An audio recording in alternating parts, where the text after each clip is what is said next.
What do you see when you imagine the future? When we picture what's to come, we often think of innovations that take us to new heights. Some of them are already here, and every day, thousands more make the jump from our imagination into reality. Nowhere is this more evident than here in Japan. Fourth Industrial Revolution technologies are fundamentally transforming the way we do things. All this is happening so fast, and we must do more than just keep up. These emerging technologies open up boundless possibilities of what our future could look like. Technology is not a simple solution to our problems. It poses questions that we need to answer and guidelines we need to write together. That's why we're all here.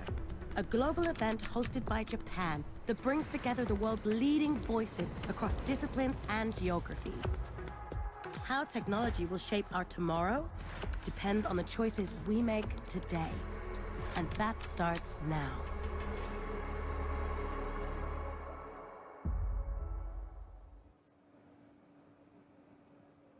Welcome, everyone. Really good to have you here. Thanks from everyone around the world. I see people from all over. Warm welcome. I'm Lisa Witter, the co-founder of Apolitical. We're a global peer-to-peer learning platform for people and government. And boy, is this topic hot on the folks that we deal with mind every single day. Transformation and action. Technology leadership. I also have the honor of being the co-chair and sitting on the Global Agenda Council for Agile Governance. So this is the forum's kind of think tank about how to really drive forward Agile governance in the fourth industrial revolution. So really honored and excited to be here.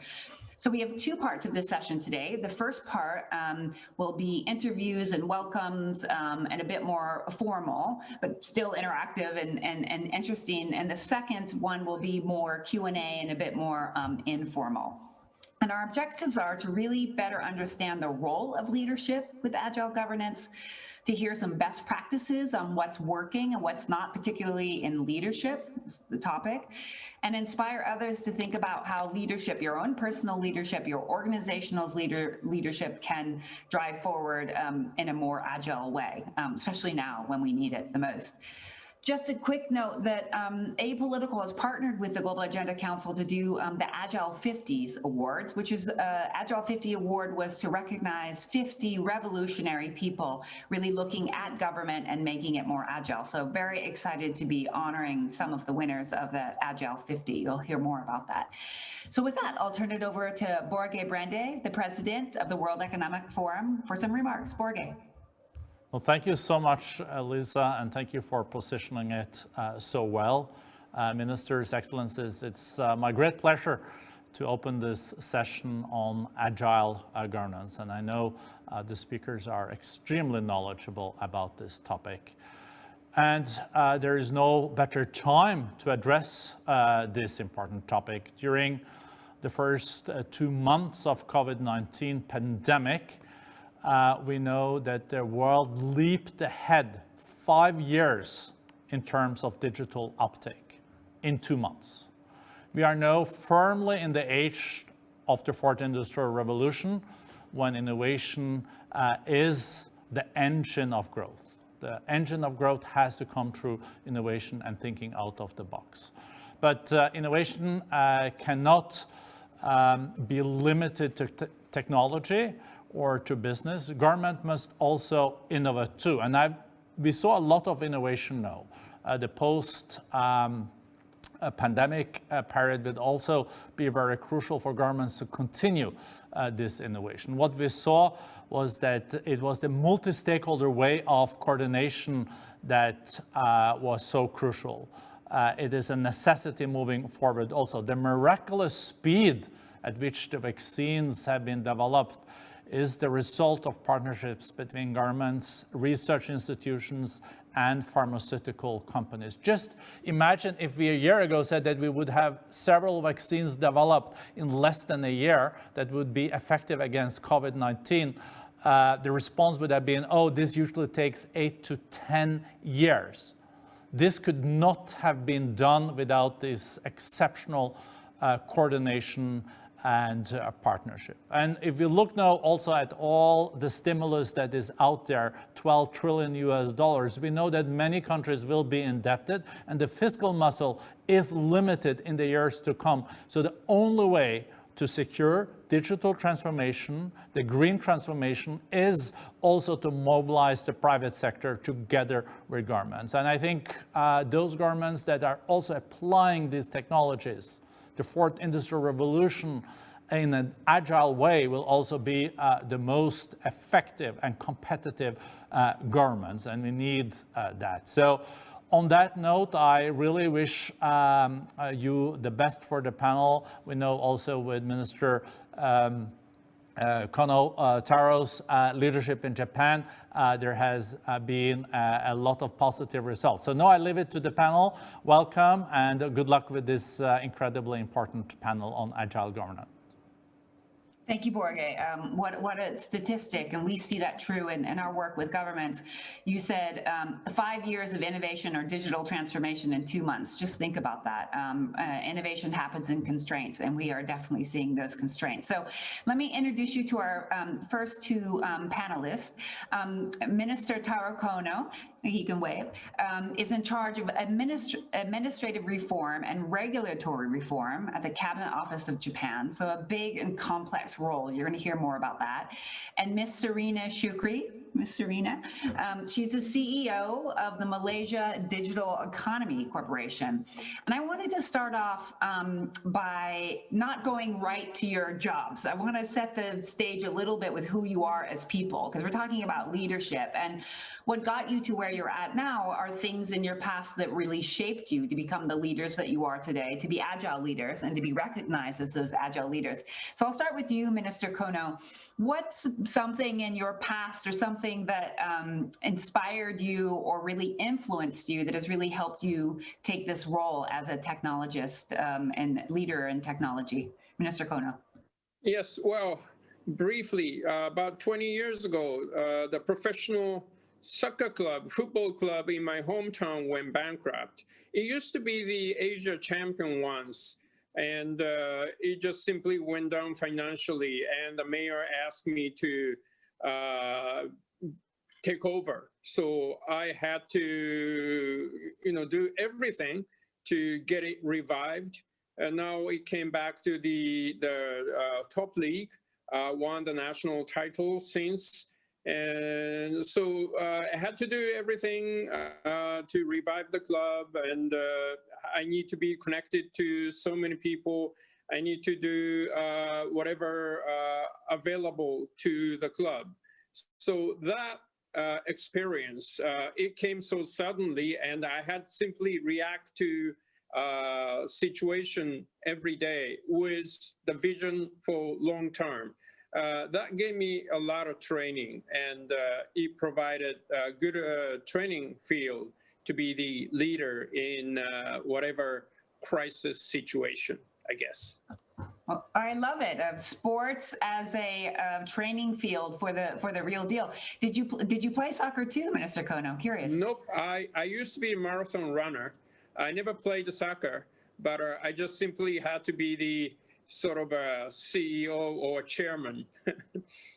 Yeah, well, I think the marathon runner says a lot too, as we're talking about being in a crisis for a long time. So marathon running and taking over a soccer team. I'm a soccer player, so I really relate to that. So thank you. How about you, Miss Shukri? What in your background made you sort of ready for this task? Oh, you're muted. Sorry. No matter how much you prepare, it wouldn't be a Zoom call without mute, right? Like, now we go. Yeah. So anyway, so for me, I spent my career in a big bank on Wall Street, and the first part of that was advising technology clients, and then I took on a very practical operational role, driving transformation for the commercial bank. And so as part of that role, I learned a lot of things around change, what to do and what not to do, and particularly around technology, because we were also building products. And so the definitions of boot camps around what Agile actually means, I did that.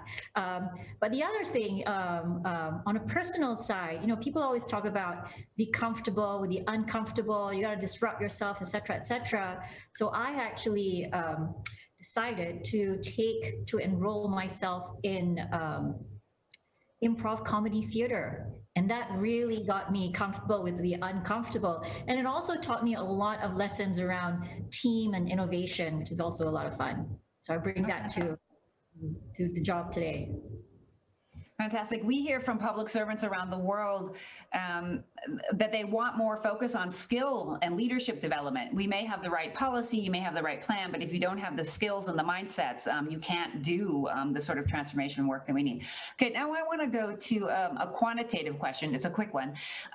On a scale of 1 to 10, I'll start with Minister Kono, and maybe a sentence why. Where is the global movement for agile governance? Where are we? 10 meaning we've nailed it, it's done, and 1 being people don't even know what it is yet. So Minister Kono. I would say 6. Well, because of the COVID-19, we just have to do something like teleworking or something we never had to do before, but there's no choice. The foreign ministers have to do the teleconference. Even G7 summit, the leaders has to meet through the teleconference before. So, you know, whether you like it or not, we are sort of forced to do something new and something agile. So it's not we are choosing to do that, but we just have to do it. So I would say 6. 6. So we're not loving it yet, but it's happening. I know working in this field that often the word agile can be a turnoff to some people because they're like, oh, that's some fancy word.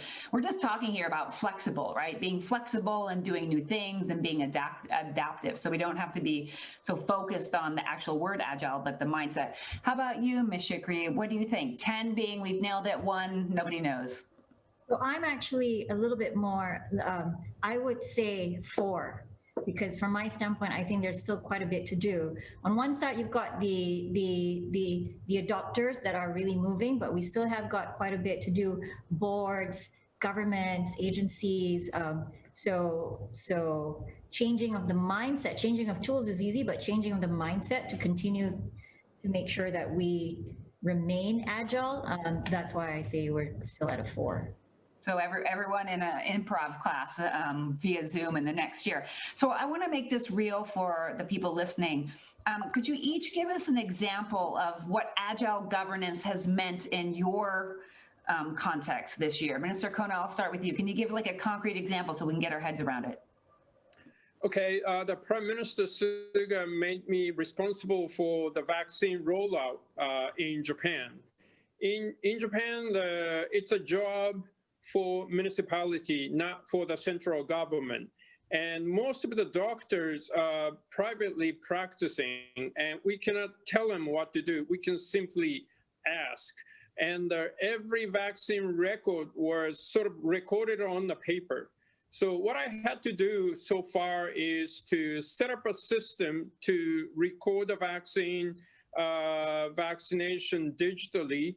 Had to ask municipality to work with the government, and we need to ask the doctors to help us inoculate the people quickly. And we just had to do it in like 3 months so far. So the government need to be agile, and we need to set up an agile digital system in agile way to things get moving forward in time. So I'm still learning every day and doing things agile way, and hopefully we'll get the vaccination done as quickly as possible. What's fascinating and what a big thing to take on. I'd love to ask the question for both of you later if we have time about just your mental health. Like, how do you manage the responsibility of being in charge of vaccines, like life and death? But we'll come to that a bit. But Minister Kono, just a quick follow-up. What's been your biggest surprise? Have people embraced it? Has it been easier than you thought, harder than you thought, different? Just curious about the insight about it. Well, it is much more difficult than I had expected, but there's a lot of expectation from the people for vaccination. So I have been able to convince my team to work together, and municipalities and prefectures have been very cooperative. So hopefully, if team try to respond to what it is expected to, I think we can do things much better than not, I guess. Yeah, well, there's a big incentive in getting shots in the arm of people, right? And the role of behavioral science and incentive. Ms. Shukri, how about you? What is a concrete thing that has happened in your context? So when the whole world was dealing with the coronavirus in January and the February timeframe, and also dealing with just getting the whole notion of a lockdown, the thing that was unique about Malaysia as we were going through this was that we had a government change. On March 1st, a new prime minister was announced. On March 10th, we had a new cabinet. And then on March 16th, the movement control order was announced. So of course, what that meant was that on the public side, we all needed to be agile in terms of how to organize ourselves. So on one side, of course, the government at that point had announced a first round of stimulus, but nothing dealing with digital and digitalization. So what we needed to do as we were answering the distress calls from the private sector and all the constituents that we would service, we really needed to quickly mobilize to make sure that we can support in whatever way we can. And so we quickly launched a campaign called Digital versus COVID, which was really rallying the private sector to help provide whatever we could, services, support to a lot of the SMEs and a lot of the public that really required some, that was being fully disrupted by the movement control order. So this campaign was really literally 3 parts to it, and it all kind of happened organically. First, it was tech companies, big tech, little tech, providing free pro bono, not just the tools, but advice and everything that came along with it. So we started off with about 80 companies or so, and that eventually became close to 550 companies. We also had to quickly deal with unemployment, as people suddenly were unemployed and needed to be skilled and reskilled. We partnered with Coursera to provide free courses that they could take during that time. And then finally, we mobilized help fund frontliners, and all this happened within 3 weeks of the movement control order. Now, sure enough, thereafter, the government announced a larger stimulus package, which included a lot of digital elements to help companies. But this was just an example of the agility that was required of a government agency like ours to really step in and support.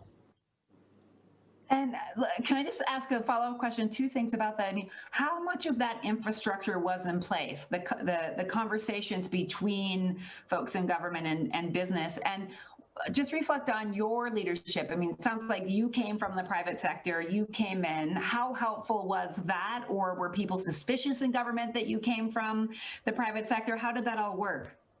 So we were leveraging on the existing networks that we had already, because on our side, we were always an ecosystem builder. So we were very friendly already. We had the benefit, the reason why we were able to do that, because that original trust factor was already there. So on one side, the private companies, the SMEs, were really looking to us as a lead agency, say, what should we be doing now? They were all asking no longer why digital, but how digital. So they were asking that.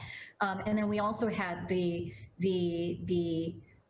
private sector that were always our partners already. And this time around, we were able to help mobilize them towards this goal. The other thing we had to do also, as far as we talk about agile governance,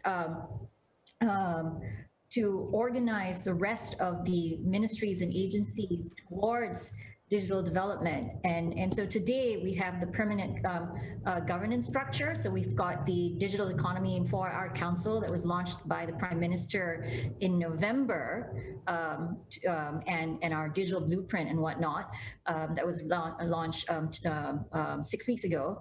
But in getting to that, we really had to be agile to draw everybody together, and we created this digital economy task force that was led that was secretariated by MDEC, with 2 ministers chairing, to really get everybody organized. So what helped was the track record that we already had and the trust factor that both the industry and the government already had in an organization like us. Oh, great, such a concrete example, and congratulations so far. I know there's a lot of work ahead, which brings me back to Minister Kono, and I want to talk about, we talked about campaigns and doing things quickly, but it's complex, right? These regulatory environments. You talked about getting a vaccine out. Normally it takes a long time because there's lots of checks, and there's a whole purpose to things being slow in government sometimes, right? We all often say that. So I'd love to hear from you, in this complex, difficult regulatory reform, how have you done this cross-agency work quickly? And if you can give examples or tips of, I don't want to say breaking standards, because we're not breaking standards, but looking differently at old ways of doing things. I would love your examples there. Yes, in Japan, it is kind of notorious that any change will take long time. Usually the ministries wanted to set up a commission to study the subject for 2 years, and then they will spend another year writing a bill for the new law, and then it go to the parliament, and everything takes like 4 years, 5 years. And when Prime Minister Suga appointed me as a minister in charge of regulatory reform and administrative reform, he wanted to speed up the process. So what we are doing is, we just get things in front of the public, and we discuss issues online. With people watching the discussion. And, if ministry wanted to spend 2 years studying the commission, on this subject, I would tell them simply got to do it in 2 months. And everything that took years, now it takes only months or even weeks. And I think the Prime Minister's strong leadership gives me the power to speed up the subject. So I think the leadership matters. If you sort of delegate, things to each ministry, it may not be able to speed up the process. It won't become agile. But if you get, leadership, and if you wanted to control things from, where you sit, I think you can push things moving faster. And I think the leadership matters in agile government. Yeah, it sure does. We've seen a lot of move toward even more participatory governance, right? Which then strengthens often mandates for people who have done correctly. This is my last question for each of you. So let's say we have a reunion, hopefully in Japan near the cherry blossoms, 10 years from now. And I asked you the same question that I asked at the beginning. Where is the agile governance movement? 10 or a 1? Ms. Shirkri, where do you think, and a word why? So I want to say 8, because, and not a 10. I think we have no choice but to move towards that. We need to be at a 10, but there's always going to be something new. We're never going to be at a 10 per se. So 10 because 8, because we would have gone through the motions of thinking differently and testing and iterating. I think agile governance is about testing and iterating. Super. Minister Kono, in our reunion, where we're at and why? Okay, I would say 8, hopefully. Well, we are setting up a new digital agency. The Japanese government is trying to get IT engineers, digital engineers in the government. We used to have to contract out everything to do with digital, but now we are able to do things with the government. So that will speed up the process. And if we get the response from the taxpayers or, the people about our digital system, we can quickly change things around. So hopefully in 10 years, definitely 8, hopefully a little bit better. Super. Great. I'm going to ask you guys some more questions in the second half. So for those of you who are on now, and who are staying on for the second part, start formulating your questions. I want to follow up on some of your responses. But now I'd like to give the floor to some closing remarks from Lord Martin John Callanan. He's the Minister for Climate Change and Corporate Responsibility. No small task at these times. And I know that the UK has been showing leadership with COP and others at the Department of Business, Energy and Industrial Strategy, otherwise known as BEIS, for those of you who know this space, in the UK. You're going to explain a bit. It's a war place. I like BEIS. I got a lot of friends at BEIS. You're going to talk about agile nations and what that means. So over to you, Lord Callanan. Great. Well, thank you very much indeed. It's a pleasure to be with you, and thank you for inviting me to join this panel. I very much enjoyed hearing about how others have risen to the challenges posed by the fourth industrial revolution. And I'd like, if I may, to focus my remarks on a commitment that the UK secured at the end of last year in a high-level panel hosted by the World Economic Forum and the OECD. Here, the UK came together with 6 governments of the most innovative economies in the world, in Canada, in Denmark, Italy, Japan, Singapore, and the UAE, to form an intergovernmental network called the Agile Nations. Now, the UK proposed this network to foster international cooperation on rulemaking, and its primary mission is to make it easier for businesses to introduce, to scale innovations across our 7 markets, whilst of course at the same time upholding protections for citizens and for the environment. And each participating nation has pledged to promote good practice on rulemaking within their own jurisdiction, to support responsible innovation and entrepreneurship, while continuing to protect and to serve the needs of their citizens. As governments, we may all be doing wonderful things domestically. I'm sure we certainly are in the UK, in terms of anticipatory and in terms of outcomes-focused regulation.